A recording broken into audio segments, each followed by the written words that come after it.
गांव की गरीब दर्जी बहू। हे भगवान, कितनी जोर से बारिश हो रही है। मुझे तो थान का कपड़ा लेकर आना था। कल तक मुझे ये ऑर्डर किसी भी हालत में देना था। अब मैं क्या करूं? चंचल बहुत ही गरीब परिवार से थी। उसका पति जितना भी कमाता अपनी शराब में उड़ा देता। वहीं दूसरी तरफ उसकी सास उसके ऊपर बहुत अत्याचार करती थी। बेचारी चंचल अपने दोनों बच्चों को पालने के लिए दर्जी का काम किया करती थी और कभी कभी शादियों के ऑर्डर भी लिया करती थी। अगले दिन उसको एक शादी का ऑर्डर पूरा करके देना था, लेकिन बारिश की वजह से वो कुछ नहीं कर पा रही थी। हे राम जी, थोड़ी सी तो मुझ पर मेहरबानी कर दो। कुछ देर के लिए इस बरसात को रोक दो। चंचल ऐसा कह ही रही थी कि अचानक से बारिश अपने आप धीरे होने लगती है, जिसके बाद चंचल अपनी छतरी लेकर एक दुकान पर जाती है और वहां से थान के कई सारे कपड़े खरीद लेती है, जिसके बाद वो अपने घर जाकर पूरी रात सिलाई करती रहती है। अगले दिन जैसी सुबह होती है वो कपड़े ही सिल रही होती है कि तभी शादी के घर से उनका एक नौकर आता है। अरे बहन जी, अभी तक आपने कपड़े सिले या नहीं? सभी लोग इंतजार कर रहे हैं। भाई साहब, ये लीजिए, मैंने सारे कपड़े अच्छे से सिल दिए हैं। अगर कोई कमी हो तो जरूर बताइएगा। अरे बहन जी, कैसी बात कर रही हो? पहली बात तो हमारे पूरे गांव में आप ही बढ़िया दर्जी हो। आपके काम में तो कोई कमी ही नहीं है। नौकर की इतनी तारीफ सुनकर चंचल बहुत खुश हो जाती है। नौकर तुरंत चंचल को सभी कपड़ों के पैसे पकड़ा देता है, जिसके बाद चंचल सारे कपड़े उसे दे देती है। नौकर सारे कपड़े लेकर शादी में पहुंच जाता है और सबको उनके कपड़े दे देता है। सभी अपने अपने कपड़े पहनकर बहुत खुश होते हैं, क्योंकि चंचल बहुत ही मन लगाकर सिलाई का काम करती है। ऐसे ही धीरे धीरे रोज सिलाई करके बेचारी चंचल अपने रोजमर्रा की जिंदगी बिता रही होती है। एक दिन अचानक से रात के समय उसका पति खूब सारी शराब पीकर उसके पास आता है और उससे कहता है, अरे ओ चंचल, कहाँ मर गई? जल्दी से यहाँ पर आ। हे भगवान, कितनी शराब पी ली है आपने। जरा अपनी हालत तो देखो, खड़े भी नहीं हो पा रहे हो। इतनी शराब पीने की क्या जरूरत थी? तभी प्रकाश उसके मुंह पर एक जोरदार थप्पड़ मारता है और उससे कहता है, अरे ओ कुल्टा, अरे तेरी इतनी औकात कि तू मुझे शराब पीने के लिए टोकेगी? जाकर मेरे लिए खाना डाल, नहीं तो यहीं तेरी खाल में भूस भर दूंगा। चंचल बेचारी रोती हुई प्रकाश के लिए खाना डालकर लाती है, जिसके बाद प्रकाश एक तरफ खाना खा रहा होता है तो दूसरी तरफ उसकी माँ उसको देखकर उसे कुछ नहीं कहती है, बल्कि चंचल को ही रसोई में ले जाकर उससे कहने लगती है, कल मुही करम जली कहीं की, तेरी वजह से ही मेरा बेटा इतनी शराब पी कर आया है। लेकिन माँ जी, मैं भला उनको शराब पीने के लिए क्यों कहूँगी? पता नहीं क्यों प्रकाश जी हमेशा पी कर आ जाते हैं। अरे मर्द की डोर औरत के हाथ में होती है, और तूने तो पूरी डोर पता नहीं किसके भरोसे छोड़ रखी है। यही हालत रही तो मुझे तो अपने बेटे की शादी किसी और से करवानी पड़ जाएगी।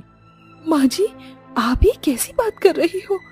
भला मेरे होते हुए आपको अपने बेटे की शादी किसी और से करवाने की क्या जरूरत है? मेरे बेटे का ख्याल रख, वरना तू जानती है मैं क्या कर सकती हूँ।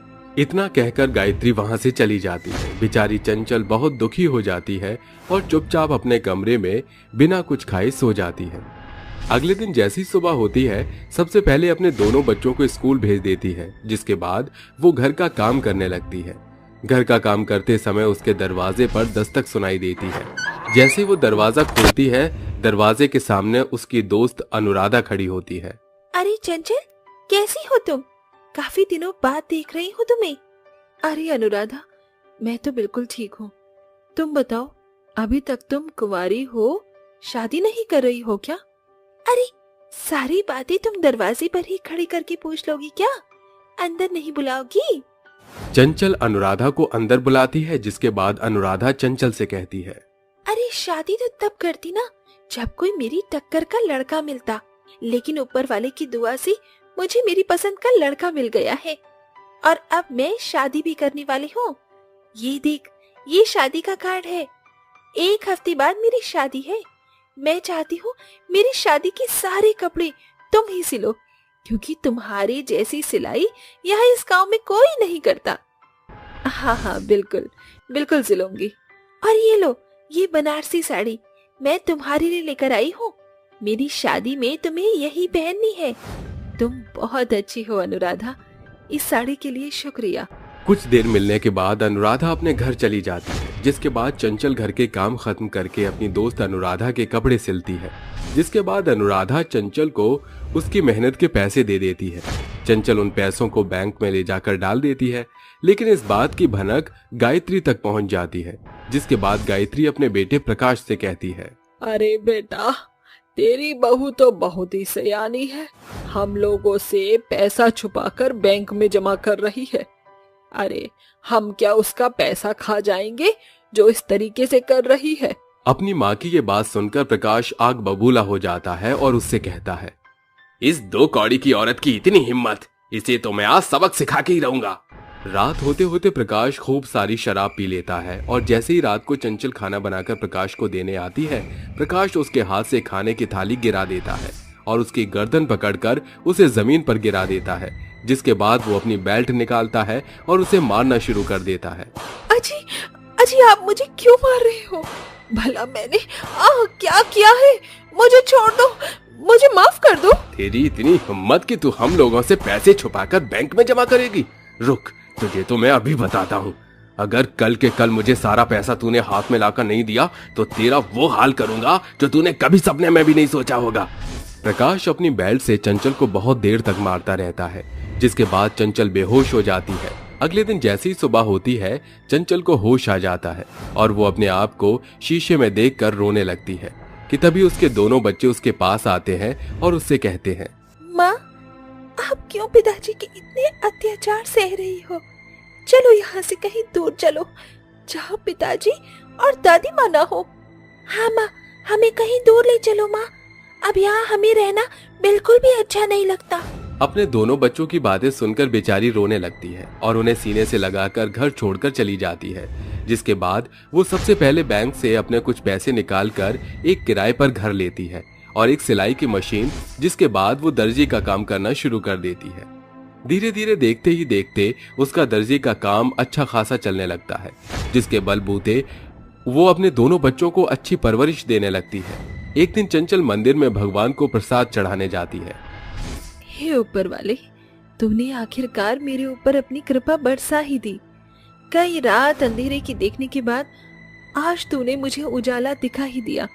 तेरा बहुत उपकार हो भगवान, तेरा बहुत उपकार हो। जैसे ही पूजा खत्म करके चंचल मंदिर की सीढ़ियों से उतर रही होती है, उसे उन सीढ़ियों पर उसका पति प्रकाश और उसकी सास गायत्री भीख मांगते हुए दिखाई देते हैं। जैसे ही वो दोनों चंचल को देखते हैं, वो दोनों चंचल से कहते हैं, अरे बहू, तू कहाँ चली गई थी हम लोगों को छोड़कर? देख, तेरे जाने के बाद हमारा क्या हाल हो गया। अरे हमें माफ कर दे, हमसे बहुत बड़ी भूल हो गई। चंचल, मैंने तुम्हारे ऊपर बहुत अत्याचार किए, लेकिन तुमने कभी मेरा साथ नहीं छोड़ा। आज मुझे अपनी गलती का पछतावा हो रहा है। मैं तुम्हारे आगे हाथ जोड़ता हूँ, वापस घर आ जाओ। उन दोनों की हालत देखकर चंचल उनसे कहती है, जो इंसान तब मेरे नहीं हुए जब मुझे उनकी जरूरत थी, तो अब मेरे क्या होंगे? तुम दोनों केवल मतलबी हो, तुम्हें तुम्हारी गलती का कोई पछतावा नहीं है। आज तुम्हें मेरी जरूरत है, इसलिए तुम मुझे पूछ रहे हो, वरना मैं कहाँ मर रही हूँ, कहाँ जा रही हूँ, तुम दोनों ने कोई खबर भी नहीं ली अब तक। अब मैं अपनी जिंदगी में अपने दोनों बच्चों के साथ बहुत खुश हूँ, इसीलिए मेरा पीछा करना छोड़ दो। इतना कहकर चंचल वहां से चली जाती है, जिसके बाद वो अपना जीवन खुशी खुशी बिताने लगती है। और वहीं दूसरी तरफ प्रकाश और गायत्री को अपनी गलती की सजा मिल जाती है। बबली, मुझे तो भरोसा नहीं हो रहा कि हम दोनों बहनों के ब्यूटी पार्लर में इतनी बड़ी हस्ती अपना मेकओवर कराने आ रही है। ब्यूटी, हम बहनें यही तो चाहती थी कि हमारा ब्यूटी पार्लर सिर्फ शोभेपुर गांव में ही नहीं बल्कि शहर में भी शुमार हो। आज हमारा सपना साकार होने जा रहा है। बबली और ब्यूटी दोनों बहनें थीं। शोभेपुर गांव में उनका एक बड़ा ब्यूटी पार्लर था।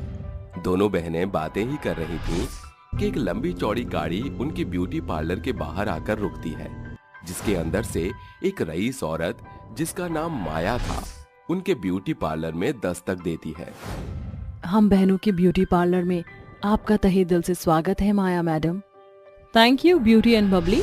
तुम दोनों के पास सिर्फ 1 घंटा है। आज माया के लिए मुख्य दिन है, आज मेरा स्टेज शो है, इसलिए अच्छा सा मेकअप करना। माया मैडम, अगर आप ड्रेस दिखा देती तो मेकअप में मदद मिल जाती। मगर मेरी कपड़ों से मेकअप का क्या लेना देना है? मैडम, कपड़ों से काया पलट, मेरा मतलब मेकअप पर बड़ा जोर पड़ता है। उदाहरण के लिए अगर कोई साड़ी पहन रहा है तो उसका मेकअप सभ्य सिंपल ही शोभा देता है। अगर किसी दुल्हन का साज श्रृंगार हो तो उसका हैवी मेकअप शोभा देता है विद गोल्डन आई शैडो। ये देखा, मुझे आज शाम के स्टेज शो में ये स्लीवलेस वाइन कलर का गाउन पहनना है। मुख्य तौर से आपके मेकअप में आपके स्मोकी आई मेकअप पर जोर देना होगा।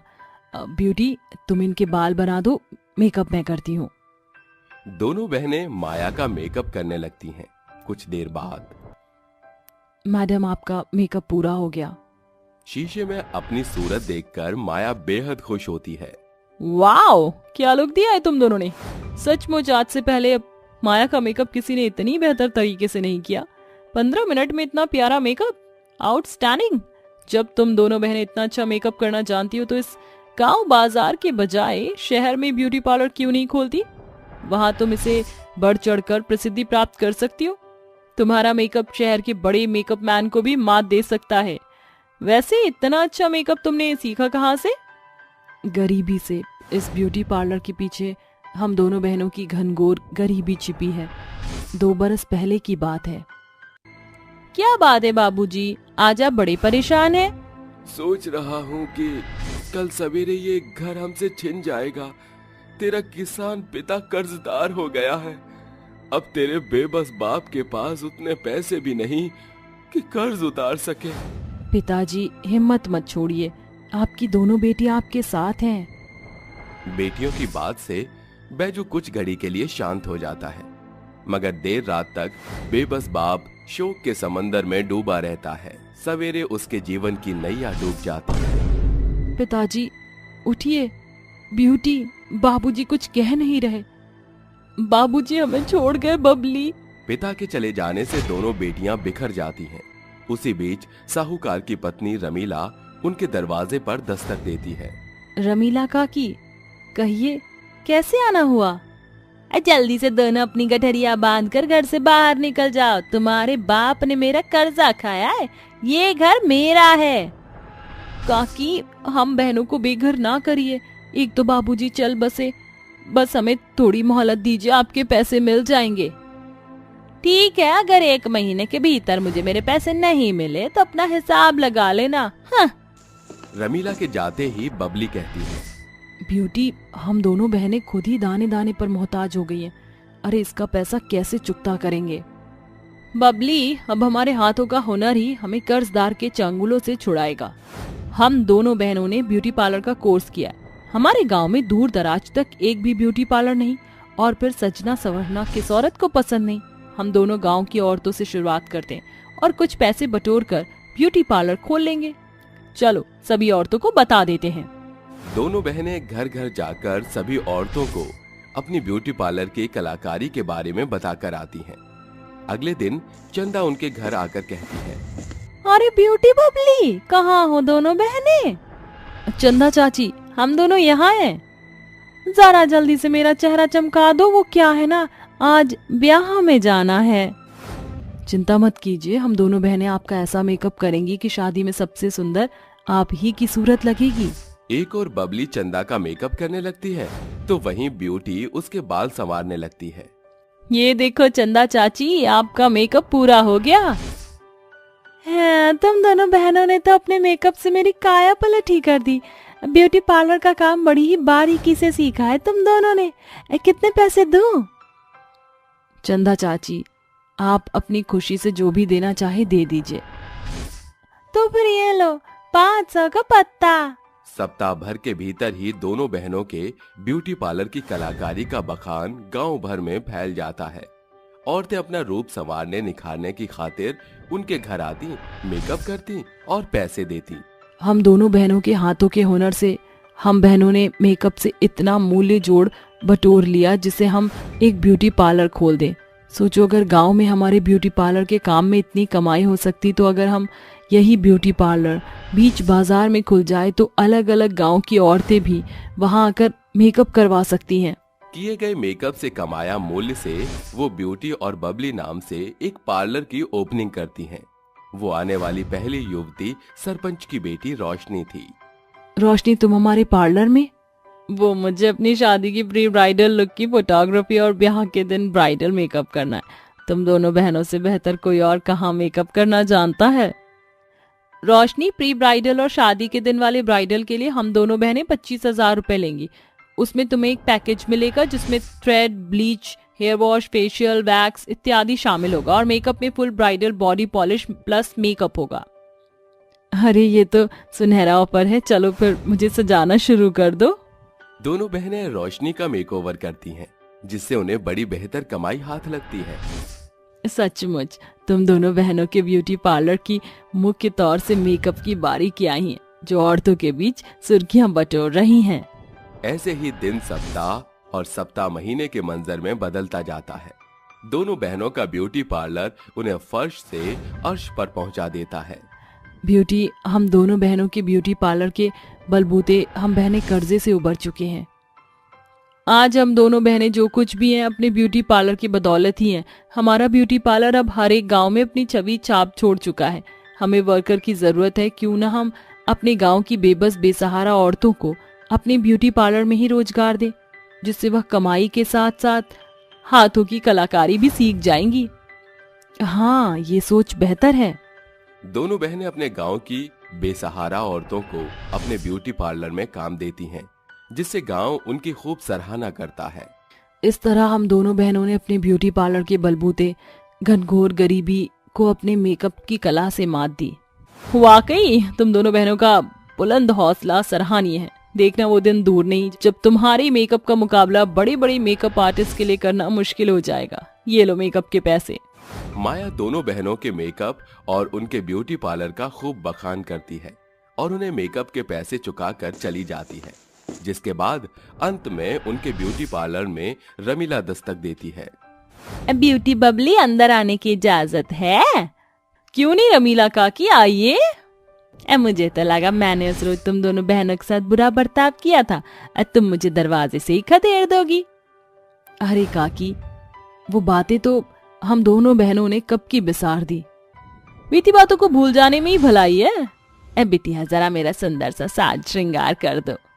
दोनों बहनें रमीला का सुंदर मेकअप करती हैं, जिसे देखकर रमीला कहती है, इतना सुंदर श्रृंगार किया है तभी तो सब गांव की औरतें तुम दोनों बहनों की ब्यूटी पार्लर का बखान करते हुए नहीं थकती।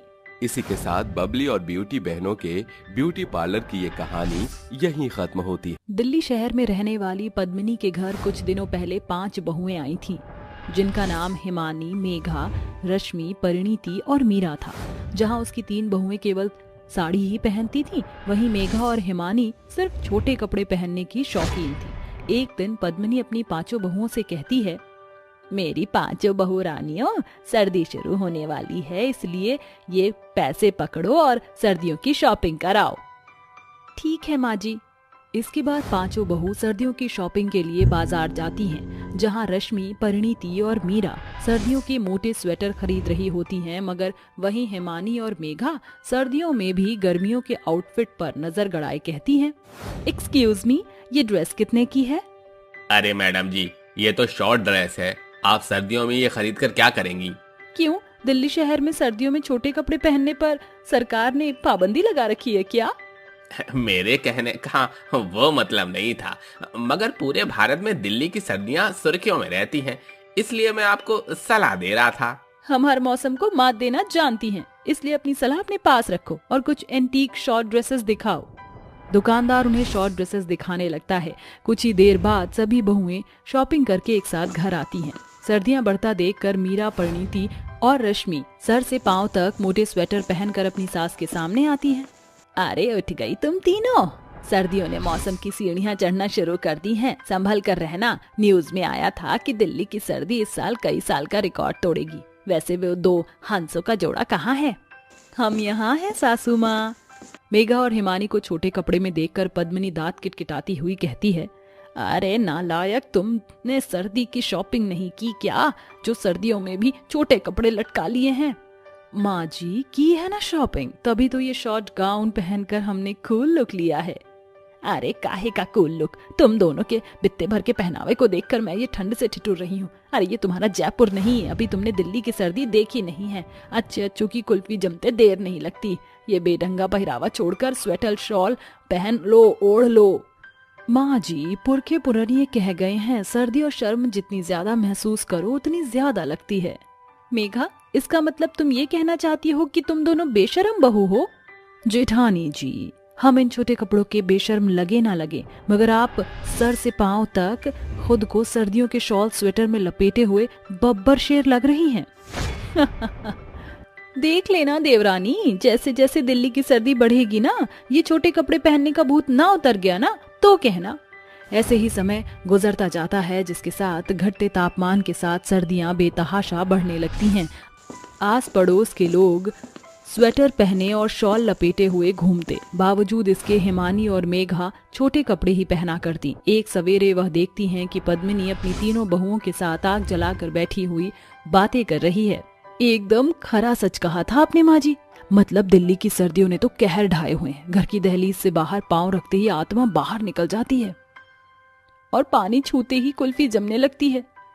अभी तीनों बहुएं ऐसा बोल ही रही थीं, तभी हिमानी और मेघा शॉर्ट गाउन पहने हुए वहां आकर कहती हैं, जेठानी जी, आप तीनों के पास कोई और बात नहीं है क्या? जब देखो जिसे देखो दिल्ली की सर्दी की चर्चाएं करता रहता है। कभी फैशन से जुड़ी बातें भी कर लिया करो। देवरानी जी, वो क्या है ना, हम तीनों बहुओं की बॉडी आपके जैसे बारूद से नहीं बनी है, इसलिए हम सर्दी के ऊपर गॉसिप भी करती हैं और ठंड से खुद को बचाने के लिए स्वेटर भी पहनती हैं। एकदम सच कहा, जमाने भर की सर्दी तो तुम तीनों में ही समाई हुई है, हमारी बराबरी करना तुम्हारे बस की बात नहीं। अरे मेरी बेअकल बहुओं, किसी दिन तुम्हारे ये छोटे छोटे कपड़ों का पहरावा सर्दी में तुम्हारे छक्के न छुड़ा दे। माँ जी, सर्दी तो बूढ़ों का मौसम है और हम तो अभी जवान हैं, और ये शॉर्ट ड्रेस बगैर हम बहुओं का लुक अधूरा रहता है। तुम दोनों निखट्टू को समझना दीवार में सर मारने के बराबर है। समय बीतता है, एक दिन पद्मिनी के घर उसकी पड़ोसन शांति आती है। अरे आओ आओ शांति बहन, बड़े दिनों के बाद भूले भटके मेरे घर कैसे पधार गई? बातों के बाण चलाना तो कोई तुमसे सीखे। तू तो जानती है कि सर्दी शुरू होने के बाद मैं घर से बाहर बहुत कम निकलती हूँ। चल अब आ गई है तो चाय पी कर जाना। अरे बहू, जरा बढ़िया सी चाय बना कर ला। थोड़ी ही देर में हिमानी और मेघा चाय बिस्किट की ट्रे लिए उनके सामने आती हैं कि शांति की नजर सीधे उनके छोटे कपड़ों पर पड़ती है। तौबा तौबा, अरे ये कैसे तंग कपड़े पहने हैं तेरी इन दोनों बहुओं ने। शर्म आया क्या? कौड़ियों के भाव बेच खाई है या फिर दर्जी ने कपड़ों में कमी कर दी है? अरे क्या बताऊं शांति बहन, फैशन के पीछे दोनों बहुओं की मती मारी गई है। आजकल की बहुएं बड़ी बेशरम हो गई हैं, मगर मेरी समझ में एक बात नहीं आ रही। अरे शर्म नहीं आ रही सो तो इनके अंग प्रदर्शन से पता चल रहा है, मगर इन छोटे कपड़ों में सर्दी भी नहीं लगती क्या? बिल्कुल भी नहीं आंटी जी, सर्दी तो हमारे छोटे कपड़ों को छू कर गुजर जाती है। अरे तुम्हें ठंडी लगे ना लगे, मगर तुम्हारे छोटे कपड़े देखकर मेरी ठिठुरन चुक चुक गाड़ी की तरह बढ़ रही है। जल्दी से चाय दो। इसके बाद शांति चुपचाप चाय पीकर घर के लिए रवाना हो जाती है। एक सुबह पद्मिनी अपने तीनों बहुओं के साथ बात कर रही होती है। इन दोनों के छोटे कपड़ों के कारण आस पड़ोस में मेरी नाम धराई बढ़ती जा रही है। अब इन्हें मजा चखाना होगा। माँ जी, जैसे लोहा लोहे को काटता है, वैसे ही इनके छोटे कपड़े ही इनके छक्के छुड़ाने का काम करेंगे। मगर वो कैसे? ये छोटे कपड़े पहनकर सारा दिन अपने कमरे में घुसी रहती हैं, मगर इन्हीं छोटे कपड़ों को पहनकर इन्हें बाहर साग सब्जी खरीदने जाना पड़ेगा और ठंडे ठंडे पानी से बर्तन चौका करना पड़ेगा, तब जान पड़ेगा। रश्मि की बात पर पद्मिनी और बाकी की बहुएं सम्मति जाहिर करती हैं। फिर उसी शाम, मेघा, हिमानी, कहाँ हो दोनों? जल्दी यहाँ आओ। जी माँ जी, आपने बुलाया? हाँ, ये पैसे पकड़ो और शाम को बनाने के लिए साग सब्जी लेकर आओ। माँ जी, मौसम का हाल तो देखिए, बाहर कोहरा ही कोहरा है। अब पर तुम दोनों को सर्दी लगती ही नहीं, आखिरकार तुम दोनों स्टील बॉडी से जो बनी हो। क्या हुआ देवरानी जी, कोहरा देखकर आपका दिल धड़क रहा है? बिल्कुल भी नहीं, सर्दी तो हमारी हॉटनेस देखकर दूर भाग जाती है। हम बाजार जरूर जाएंगी। ऐसा कहकर दोनों बहू छोटे कपड़े पहने बाजार की ओर बढ़ जाती हैं। तभी सर्दी के मारे दोनों ठिठुरते हुए कहती हैं, ये सर्द लहरें तो हमारे छोटे कपड़ों के साथ छेड़खानी कर रही हैं, रोंगटे खड़े हो रहे हैं। अरे मानी, मेरी तो आत्मा कपकपा रही है, दांत कटकटा रहे हैं, ये जाड़ा तो बड़ा ही जानलेवा है। थोड़ी ही देर बाद दोनों बहू बाजार से सब्जी लेकर ठंड से ठिठुरते हुए घर आती हैं और तभी तीनों बहुएं तफरेबाजी करते हुए कहती हैं, अरे मेघा, हिमानी, ये तुम्हारी नाक टमाटर की तरह लाल क्यों हुई है? अरे जीजी, नाक की छोड़िए और उनके पाँव तो देखिए ठंड से कैसे थिरक रहे हैं। बिल्कुल बिल्कुल नहीं, ये तो हमारा टशन है। अच्छा तो चलो, रसोई घर में बर्तन पड़े हैं जो तुम दोनों बहू को धोने हैं। क्या हुआ? पानी का नाम सुनकर तुम दोनों का चेहरा पीला क्यों पड़ गया? लगता है कहीं तुम्हें सर्दी की नजर तो नहीं लग गई? इसी के साथ दोनों बहुओं को जोरदार छींक आती है और वह कहती हैं, जी, अरे हमारी जालिम जेठानी जी, हमें ठंड लग रही है। इससे पहले कि हमारी आत्मा बाहर निकलकर आप तीनों के आगे तांडव करे, हमें जाने दीजिए। ये कहकर दोनों बहू दौड़ती हुई अपने कमरे में जाकर खूब सारा शॉल स्वेटर लपेटे हुए बाहर आती हैं। उन्हें ऐसे देखकर पद्मिनी और उसकी बहू एक साथ ठहाके लगाकर कहती हैं, आखिरकार सर्दियों में छोटे कपड़ों ने तुम्हारे छक्के छुड़ा ही दिए। हाँ, अब हम सर्दी में छोटे कपड़े फिर कभी नहीं पहनेंगी। साथियों, अगर आप भी सर्दियों में छोटे कपड़े पहनने के शौकीन हैं तो सावधान रहिए।